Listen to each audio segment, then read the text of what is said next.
তো ঠিকই কথা বলেছে, একটু ফোন করে দেখো না, ও একবার এই বাড়ি থেকে ঘুরে যাক। হ্যাঁ হ্যাঁ বাবা জীবন, একবার ঝিমনিকে ডেকে পাঠাও কি নিয়ে, ঝিলমিলে একবার এখান থেকে এসে ঘুরে যাক, সব দেখে টেকে যাক। না মানে ঝিলমিলের শরীরটা খুব একটা ভালো নেই। শরীরে কিছু হবে না ভাই, দিদিভাই তো একা আসবে না, কেউ না কেউ সাথে আসবে। যাও না যাও না, রাজি হয়ে যাও না, রাজি হয়ে যাও না প্লিজ।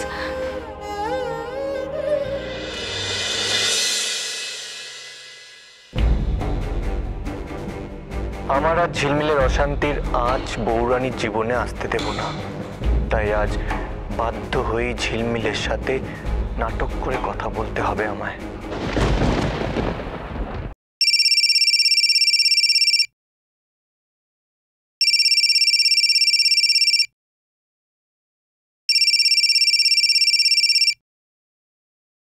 অভ্র অভ্র অভ্র, আমি স্বীকার করছি সব দোষ আমার। আমি জানতাম তুমি আমাকে ভুলে থাকতে পারবে না, আমি এটাও জানতাম তুমি আমার সব ভুল তুমি ক্ষমা করে দেবে। এই শোনো, আমাকে খুব মিস করছো না তুমি ওখানে? হ্যাঁ গো ঝিলমিল, হ্যাঁ বলছি যে এখানে সবাই তোমাকে খুব মিস করছে জানো। আসলে আমি তো জানি যে তোমার এখন বড্ড উইক লাগছে, আর সেই খোঁজ নিতেই তোমাকে ফোন করেছিলাম। আচ্ছা তুমি খাওয়া দাওয়াগুলো ঠিকঠাক করছো তো নাকি? আমি মানে অভ্র, আমি ঠিক এই অবস্থায় যদি তুমি এখন বিয়ে বাড়িতে আসা যাওয়া করো তাহলে এই স্ট্রেসটা তুমি নিতে পারবে না, আমি তো বুঝি না। ওকে ম্যাডাম, আপনি একদম টেনশন নেবেন না, আপনি রেস্ট দিন বাড়িতে। আর শোনো, তোমাকে বিয়েতে আসতে হবে না। তুমি এসব বলতে তুমি নাটক করার জন্য আমাকে ফোন করেছো? ওখানে সবাইকে তুমি শোনাচ্ছ যে তুমি আমার প্রতি কতটা কেয়ারিং, তাই তো? আরে না না, তোমার কেয়ার করি বলেই তো তোমাকে ফোন করলাম, বারবার করে তোমার কথাই মনে পড়ছে। আচ্ছা শোনো, তোমাকে আমি একটা কাজ দিচ্ছি, বৌরানীর বধূবরণের ব্যবস্থাটা তুমি করে রেখো। এবার খুশি তো? উফ, কাজ কাজ করে তো মাথা খারাপ করে দিচ্ছিলে। অভ্র শোনো, এসব নাটক কিন্তু আমি আর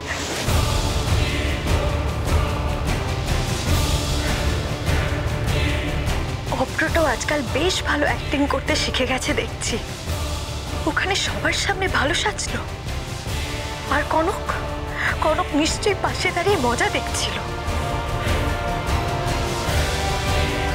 তবে আমাকে কাঁদিয়ে তুই কিছুতেই সুখী হতে পারবি না কনক। দিদি ভাই না থাকলে এরকম আনন্দ অনুষ্ঠানে ভালো লাগে? তোমাদের খুনসুটিটাই সবচেয়ে বেশি ভালো লাগে। সেটা না হয় পরে অন্য কোনো দিন হবে বৌরানী, ও আগে একটু সুস্থ হোক তারপর। নিজের ভুলের শাস্তি পাচ্ছে মেয়েটা, এভাবে দেখতে শুনতে কি আমারই ভালো লাগছে? ভগবান করুন এতে যদি আর সম্মতি হয়। এই যে বৌরানী, আচ্ছা দেখো, এটা কিন্তু ঠিক হচ্ছে না, অনেকক্ষণ ধরে আমি খাটাখাটনি করছি। হ্যাঁ আচ্ছা, দিদি ভাই নেই বলে কি ভাইয়ের কোনো ভ্যালু নেই? হ্যাঁ, এক কাপ চা পর্যন্ত জুটবে না? এরপর কিন্তু আমি হাত পা গুটিয়ে ওখানে বসে থাকবো, কোনো কাজ করবো না, আগে থেকে বলে দিচ্ছি কিন্তু আমি। আচ্ছা তাড়াতাড়ি।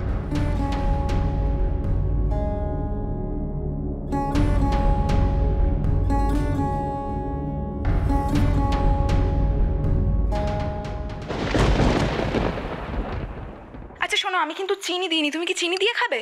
আচ্ছা দুধ দিয়ে খেলেও কিন্তু কোনো প্রবলেম নেই, আমার কাছে মিল্ক পাউডার আছে, দাঁড়াও আমি নিয়ে আসি।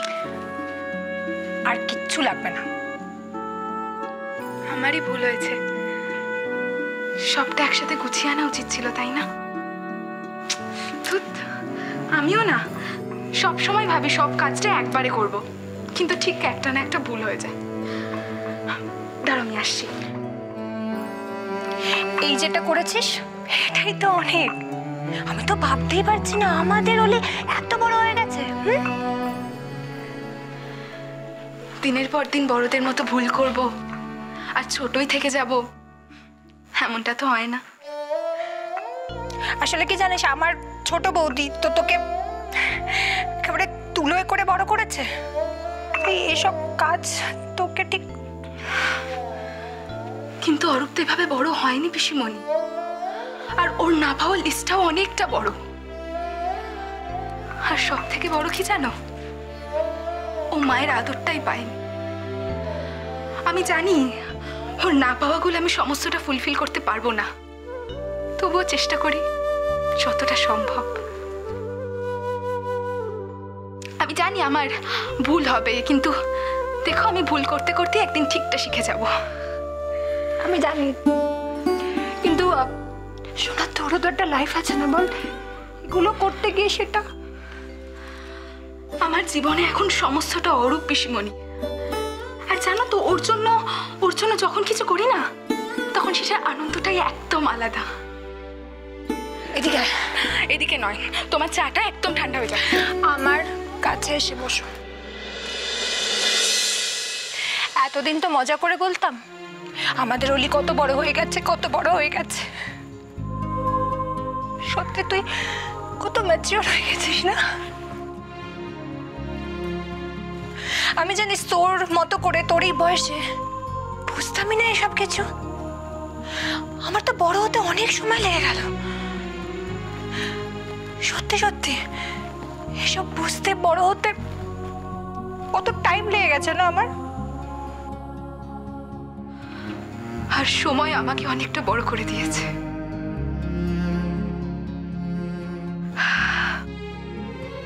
এই যে তোমার চা তো জুড়িয়ে জল হয়ে গেল। হ্যাঁ, তুমি এখানে থাকো, আমি কি ওদেরকে ডেকে আনছি, কেমন? ওলি, একটা কথা জিজ্ঞেস করবো, আমাকে সত্যি কথা বলবি? কি কথা? তুই অরূপকে বিয়ে করে সুখী না? হ্যাঁ, রাহুলকে নিয়ে মনে কিচ্ছু? কি বলছো তুমি এসব পিসিমণি? না, আমাদের দুজনের মাঝখানে হাজার কেউ নেই। আমি শুধুমাত্র অরূপকেই ভালোবাসি।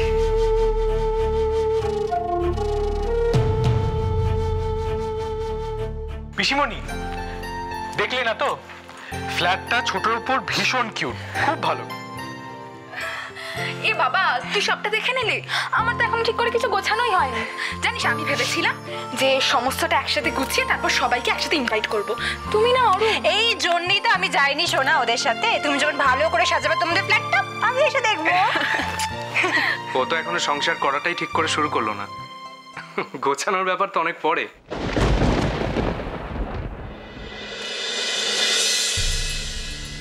এই দেখো তোমাদের চা ঠান্ডা, চাটা দাও হাতে।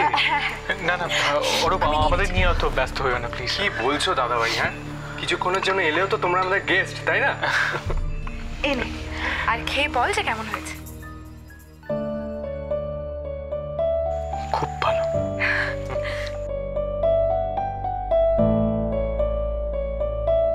পিসিমণিকে ওসব কথা কেন বলছিল আমি জানি না।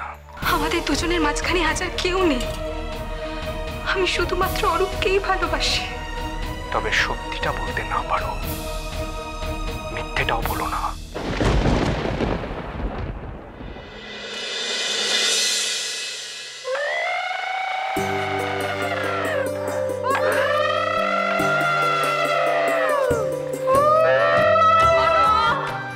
কনক এদিকে হয়ে গেছে, এসো তোমরা। কনক এক্ষুনি আসছে রিয়া। ওরে এক গো, আগে আমাকে রেডি করবে, তারপরে নিজে তৈরি হয়ে আসবে। এক্ষুনি আসছে। হ্যাঁ, আসেন আসেন আসেন। আপনার তাহলে গায়ে হলুদটাই আগে শুরু করা যাক। এ মা, ছি, কি বলছেন? আমি বুড়ি মানুষ, আমার গায়ে হলুদ আগে হবে, আর আমার বাচ্চা মেয়ে ভাগ্নির পরে তা কি হয় নাকি কখনো? তার চেয়ে আমি কনককে ডাকি। কনক, কনক রে, হাই। কনক এসো, এত দেরি করলে হয়? সব একটা সময় আছে না। এসো বসো। মা শুনলাম ও বাড়িতে উনি এখনো আসেনি। হ্যাঁ, আসেনি। ওর আসা উচিত ছিল। আমার মনে হয় অল্পের কোনো কাজ পড়ে গেছে হবে। তুমি বসো। আমার গায়ে হলে তো উলি থাকবে না। হ্যাঁ হ্যাঁ হ্যাঁ, রাখছি রাখছি। বৌরানী, বললাম যে তুমি একদম চিন্তা করো না, আমার দাদা ভাইয়ের সাথে কথা হয়ে গেছে। দাদা ভাই আর পিসিমণি অলিতে বাড়িতে গেছিল। হ্যাঁ, ওরা সন্ধ্যেবেলায় ডিরেক্টলি চলে আসবে। কেমন? মন খারাপ করবে না। অব্র, তুমি দেখো ভেতরে কাজগুলো সারা হলো। ঠিক আছে ছোট।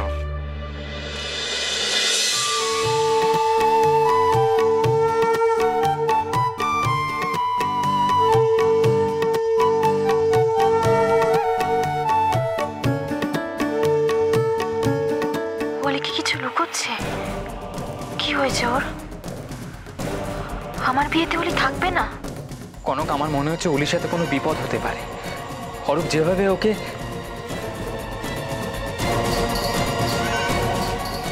তাহলে কি রাহুলের কথাই ঠিক? অলি সত্যিই কোনো ক্ষতি করবে না তো অরূপ? ছাড়ো অরূপ, ছাড়ো। কি কনককে কোথাও দেখেছেন? কনক কেন? ও ঘরে নেই? না, ঘরে নেই। তুমি যে পাপ করেছো তার ফল পেয়েছো তো? এরকম আরো পাপ করলে না আরো ফল পাবে তুমি।